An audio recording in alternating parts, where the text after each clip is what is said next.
aliruhusu goli moja, aliruhusu goli mbili. Kikanuni Yanga anakuwa yuko nje ya kanuni za CAF, kwa alinyimwa ubingwa. Kwa hiyo kikanuni Yanga siku ile alinyimwa ubingwa kikanuni. Kwa hiyo naamini kabisa kwamba hata huyu kocha anapita kwenye magumu, kwamba watu mashabiki hawamuelewi, lakini kuna kitu kizuri. Mimi hapa kama Sam Simba, mtu wa mpira, naamini kuna kitu kizuri ambacho anakuja kukifanya. Kila utamuuliza shabiki wa Young Africans atakwambia dakika 43 hazieleweki, dakika 45 za kipindi cha pili. Kwa upande wako unaona ni kitu gani haswa ambacho kipindi cha pili?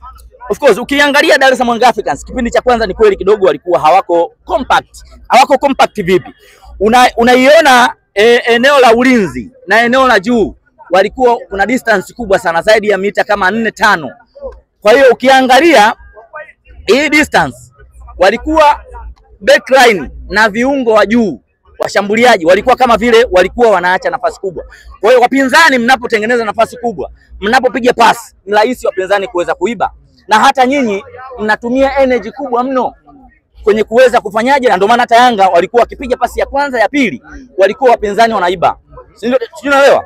Kwa hiyo walipokwenda dressing room na kocha kufanya mabadiliko, walitengeneza compact, wachezaji kurudi kwenye nafasi ndogo ndogo, na Yanga walifanikiwa. Angalia Andy Boyeri, angalia Pacome Zouzoua, mwangalie mtu kama labda Edmund John, walitengeneza ukaribu, na hatimaye timu uliona inatengeneza setup nzuri, na hatimaye wakaweza kupata goli. Kwa hiyo mimi naamini kuna kitu mwalimu anakitafuta ndani ya timu, na ndio maana hata sasa hivi kuna baadhi ya watu ambao labda mpira wao kidogo hawauelewi, wanahitaji mambo ya kukimbia bila kutengeneza mfumo wa timu. Labda unaweza kuiona Yanga haichezi, lakini kwa mimi ambaye nafahamu mifumo zaidi, naamini Yanga kuna kitu ambacho anakitafuta, na kama kocha akiweza kuingia, wakiweza kuingia kwenye mfumo hata zaidi ya miezi miwili, hii Yanga itakuwa ni hatari sana baba. Yanga itakuwa ni hatari sana. Bwana, unamuenjoy kiasi gani Azizi Ndambwile? Azizi Ndambwile ni mchezaji ambaye mwalimu ametoka kumwamini, na hii si mara ya kwanza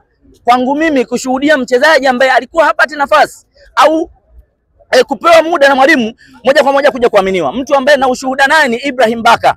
Kipindi cha Nabi anakuja Dar es Salaam Africans, Nabi alikuwa anakaa nje ya benchi kati ya Bakari Nondo Mwamnyeto na Dickson Jobu, ndivyo, lakini Nabi akaja kumpa nafasi Ibrahim Baka ambaye sasa hivi ni tegemeo wa national team pamoja na Dar es Salaam Africans. Kwa hiyo hiki anachokionyesha Azizi Ndambwile, mimi naamini kimeshatokea kwa wachezaji wengi, ni discipline ya mchezaji kufanya kile kitu mwalimu ambacho anakipenda ndani nje ya uwanja wa mazoezi, kuja kumuonesha uzaidi ndani ya kwenye kiwanja cha ushindani.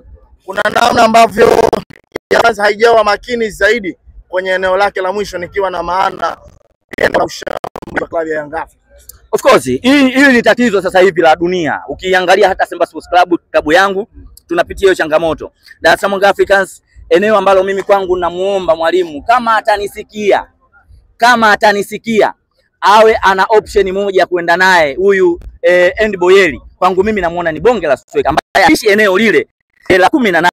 Hahangaiki, maana mastriker huwa wanatofautiana. Mtu kama Prince Dube ni mhangaikaji, anatoka kushoto, anatoka kulia, lakini mtu huyu Andy Boyeri anasimama, na hata ukiangalia impact yake kwa hiki kipindi cha pili ilikuwa ni kubwa sana, na hata kuwafanya hawa jamaa wasi move kwenda kuataki Yanga, kwa sababu walikuwa wanajua hili striker lina njaa, linaweza kukuadhibu wakati wowote. Kwa hiyo haya ni maoni yangu kwa hili jamaa. Andy Boyeri ni mbonge la striker ambaye anajua kuishi kwenye maeneo na anazitumia nafasi ambazo anazipata, na mtu ambaye tayari inaonekana kuna partnership ambayo wametengeneza ya kwanza la Yao Sports. Nimemuona Andy Boyeri wana mahusiano mazuri sana kwenye eneo la mwisho kati ya yeye na Pacome Zouzoua. Kwa hiyo mimi naamini hawa wakitengeneza partnership, hata ukiangalia goli ambalo wanifunga Pacome, ni ukaribu na ushirikiano mzuri kati ya Boyeri na Pacome. Kwa hiyo mimi kwa maoni yangu natamani kocha wa Yanga kama atakuwa anamshauri wake ambaye anaweza kuyatengeneza maneno yangu ya Kiswahili kuyageuza Kifaransa, Kiingereza, anisikie kwamba ili watengeneze partnership ya ushambuliaji, ajaribu kutengeneza umoja kati ya Pacome Zouzoua pamoja na Andy Boyeri.